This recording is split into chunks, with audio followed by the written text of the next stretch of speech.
Good morning, and welcome to your weekly message from First Congregational Church, Milford, New Hampshire. I'm your pastor, Al Hoyt. Today is Thursday, April 15th. Happy birthday to my daughter in Middleborough, Mass. This Sunday is Humor Sunday. Hopefully we'll get a few laughs out of it and look at some of the lighter side of some of the things that have been going on recently. Our virtual church service link will be out around 9 o'clock on Sunday morning. Coffee hour will be at 11:30 to 12:30. The Board of Christian Ed will be meeting from 12:30 on. Look for those Zoom links. On Wednesday, April 21st, is Administrative Professionals Day. That's the day when all of us who really depend on those people who take care of all the administration in our businesses or in our churches, take a moment or two to thank those people that are making our lives so much easier and in so many ways make us look good. It's also on the 21st will be the Board of Trustees meeting via Zoom. Look for the link for that. Thursday, April 22nd will be Garden Friends from 9:30 to 12 here. And just a couple of other quick things. I am conducting a survey. I serve on the Christian Formation Ministries team through the New Hampshire Conference. We're charged with a lot of looking into new programs available for everybody, not just young people. Or we're involved a lot with the programs at the Horton Center, and the Horton Center will be having in-person camp for certain age groups, and you can read more about that on our church's newsletter. But I am conducting a survey of specifically college kids that are actively in college now.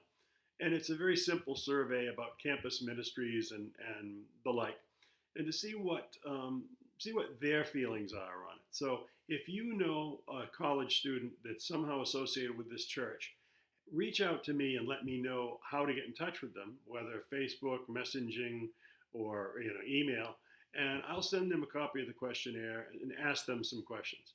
This is not a formal thing. There'll be no information stored. There'll be no personal information whatsoever, either asked for or shared with anyone.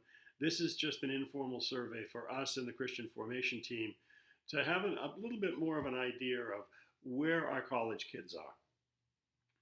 I believe the reopening committee is going to be called to come start considering when we can begin to think about reopening in person for both committee meetings and the like in person, and also for worship. As the vaccination numbers go up, we've noticed that the COVID numbers have also gone up, which is a little bit concerning, but we're going to begin to talk about coming together and ways we can reimagine how we worship. It's not something that I want to see rushed into. We run the risk of taking shortcuts.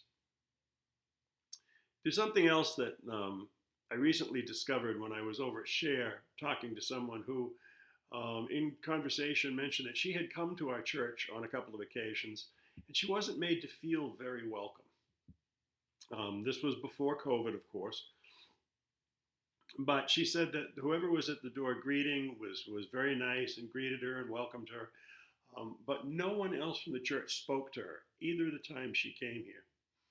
And this has been an ongoing problem in all churches. It's not just our church, but this particular woman was mentioning our worship service. And it was at a time when I was here. And I think with the stresses and the cautions that we've had to put in place during this pandemic, we're going to have to look very carefully at how we welcome other people. Not just the people we know and the people we love, but people we don't know, people who are coming. There are going to be some people this year that have seen our worship services online and been impressed with them or really wanted to learn a little bit more about them. So we're going to have to be very intentional about making sure we find safe ways to talk to new people who come in. This is, after all, a church of Jesus Christ.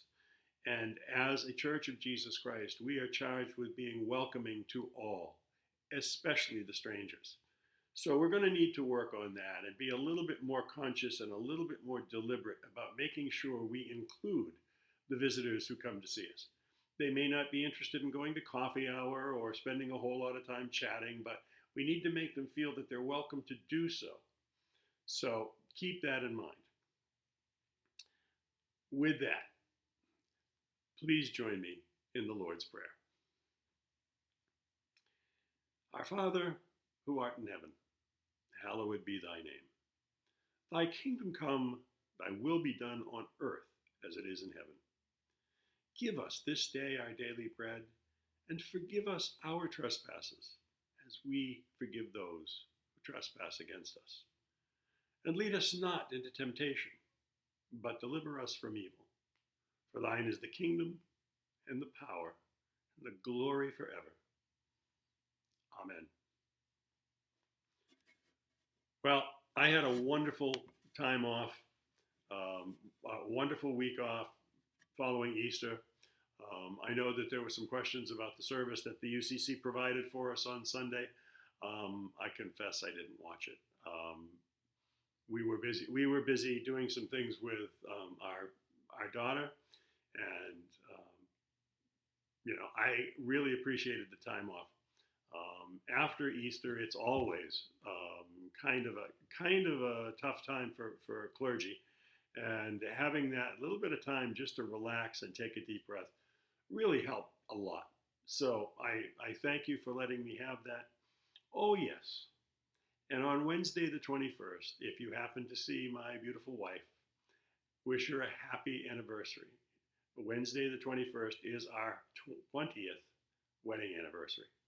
We've been together a lot longer than that, but we've only been married for 20 years. So, and with that, I'm hoping to see you all really soon. Take good care of yourself. Take some time to get out and enjoy this glorious weather. Come down to the church and walk through the gardens and see how things are beginning to pop out and colors beginning to show. And overall, take good care of each other and take good care of yourself. And until we meet again, God bless.